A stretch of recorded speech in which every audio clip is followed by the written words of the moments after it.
Alhamdulillahirobbilalamin. Assalatu wassalamu ala man ursila ilaihi al-Qur'anul karim wa ala alihi wa sahbihi ajma'in. Amma ba'du. Teman-teman sekalian, pembahasan hari ini adalah pembahasan terakhir yang kita tunggu, yaitu alih tangan kasus. Nah, sebelum kami mulai pembahasan lebih lanjut, silakan diperhatikan yang di belakang. Ya, tolong tidak mengobrol ya.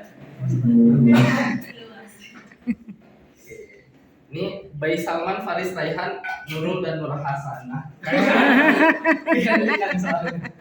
Oke, ini kita sebetulnya dari kata-kata alih tangan kasus saja sudah bisa menyimpulkan sebetulnya apa yang terjadi di sini. Jadi, kalau secara definitif, pengertian alih tangan kasus adalah proses pengalihan tanggung jawab penanganan suatu kasus dari konselor kepada pihak lain yang lebih kompeten. Konselor itu guru BK ya, yang disebut konselor. Kalau kemarin ada bahasa konseli adalah orangnya klien yang diurus oleh BK tersebut.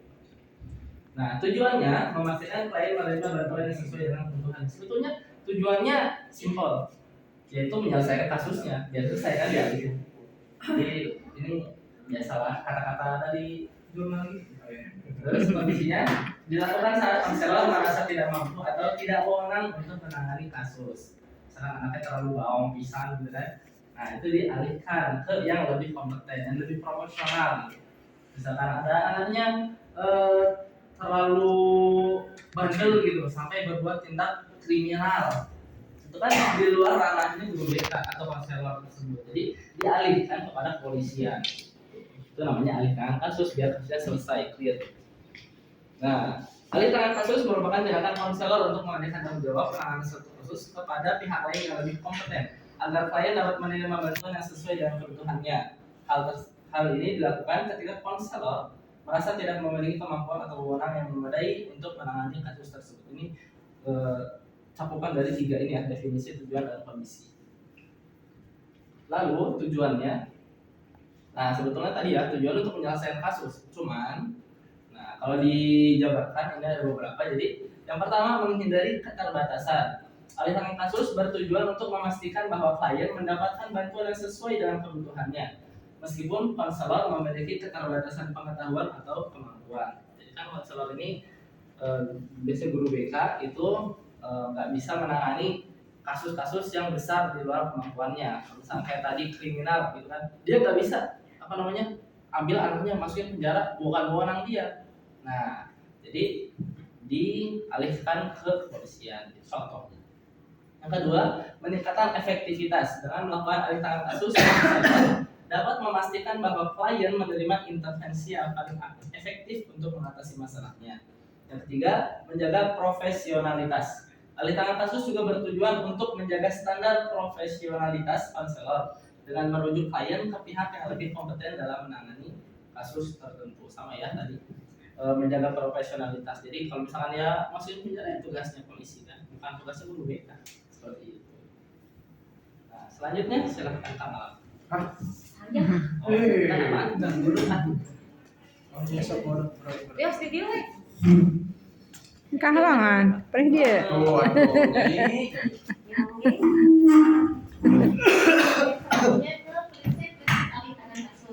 Nah, yang pertama dalam prinsip alih tangan kasus yaitu prinsip kerahasiaan. Konselor harus menjaga kerahasiaan informasi yang diperoleh dari klien selama proses konseling dan alih tangan kasus. Jadi tentunya menjaga informasi-informasi jangan sampai diumbar ke pihak yang tidak berwenang gitu. Dan kemudian ada prinsip kepentingan terbaik klien. Segala tindakan dan keputusan dalam alih tangan kasus harus didasarkan pada kepentingan terbaik bagi klien. Jadi apa ini?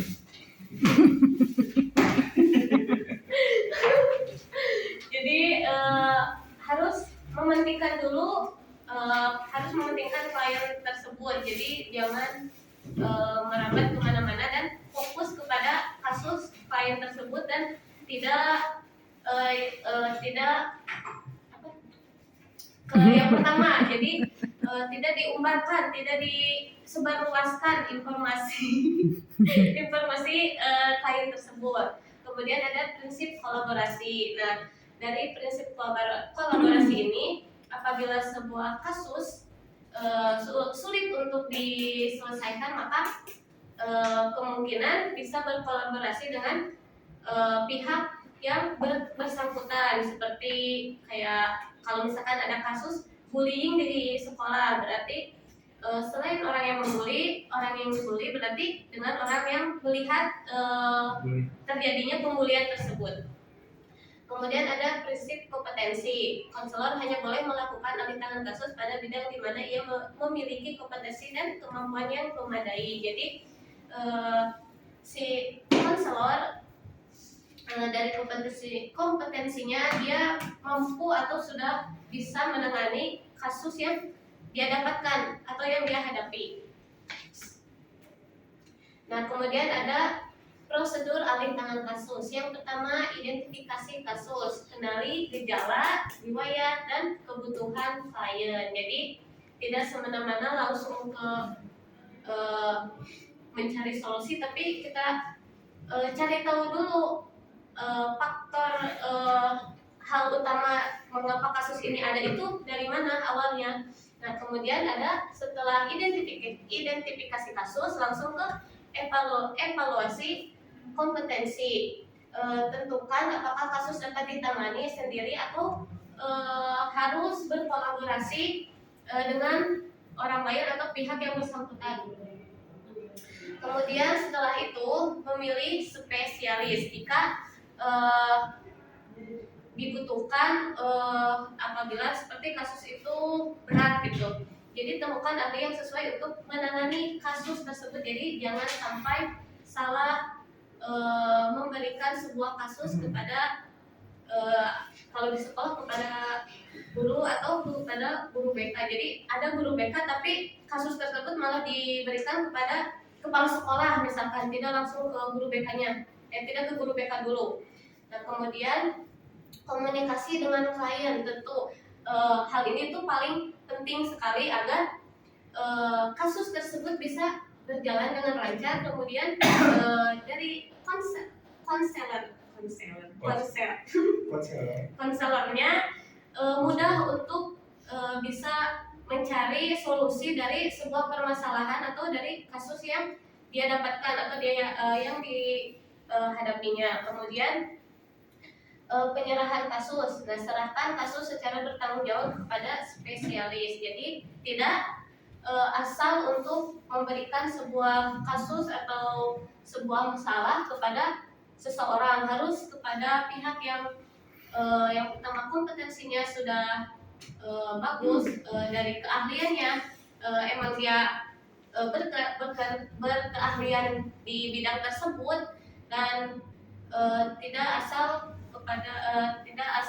memberikan sebuah kasus dan apa sih semena-mena gitu. Dari pihak ini memberikan kasus ini terus diberikan lagi kepada yang lain, jadi nantinya ada bentrok gitu, susah untuk mendapatkan sebuah solusi karena memberikan sebuah kasus ini tidak hanya kepada satu orang, kecuali kalau misalkan adanya sebuah kolaborasi. Jadi memberikan kepada dua belah pihak kasus tersebut untuk bekerja sama agar bisa terselesaikan, bagaimana kasus tersebut bisa